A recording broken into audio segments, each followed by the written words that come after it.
Today, the 9th of May, 2026, more than 80 years after the end of the Second World War in Europe, which claimed the lives of 60 million people, including 27 million Soviet citizens. We, the citizens of Europe, raise our voices once again. We note with concern that since our declaration last year, most European governments and the EU still do not want to pursue diplomacy with Russia to end NATO's proxy war in Ukraine.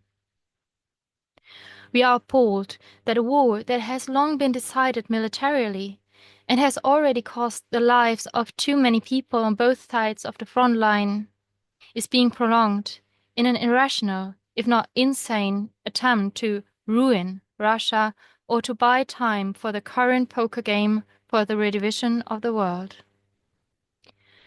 We mourn the growing number of soldiers' graves in this senseless war in Ukraine, which is tearing Europe apart today. And we remind everyone loudly, Europe must stand up for never again war.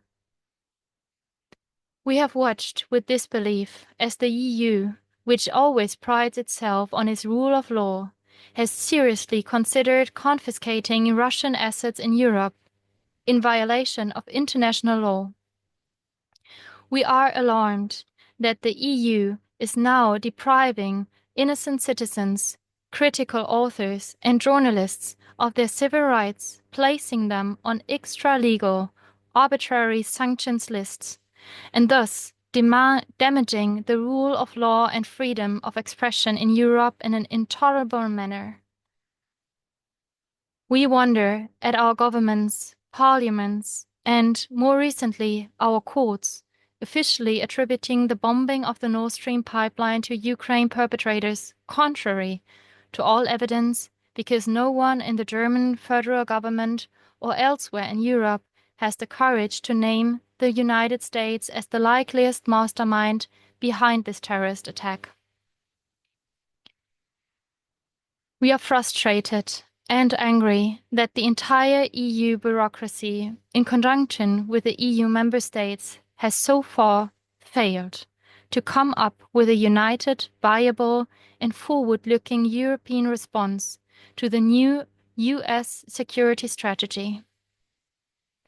We must put an end to the subservience of the EU and European governments to the US, which tramples on international law in Venezuela and Iran and mocks Europe. The so-called Western world order has been shattered by its own double standards. We need a neutral Europe, emancipated from the US, which formulates its own interest and assumes a mediating role in a multipolar world. Together with the BRICS countries, Europe must strengthen international law and the UN Charter and build a bridge between East and West. We, the citizens of Europe, are therefore taking our destiny and our history into our own hands. Together with Portuguese friends, we have launched a European Citizens' Conference for Peace. We advocate a new European security architecture with Russia. We extend our hands to the citizens of Ukraine and Russia, because you too belong to the European family. We, the citizens of Europe, hereby declare we are not at war, neither with Russia nor with anyone else. We will not participate in the increasingly absurd war games, and our numbers are growing every day. We will not turn our men and sons into soldiers, our daughters into nurses in military hospitals, or our countries into battlefields. We will not stand by and watch our future and that of our children being sacrificed on the altar of power politics, and our beautiful Europe destroying itself.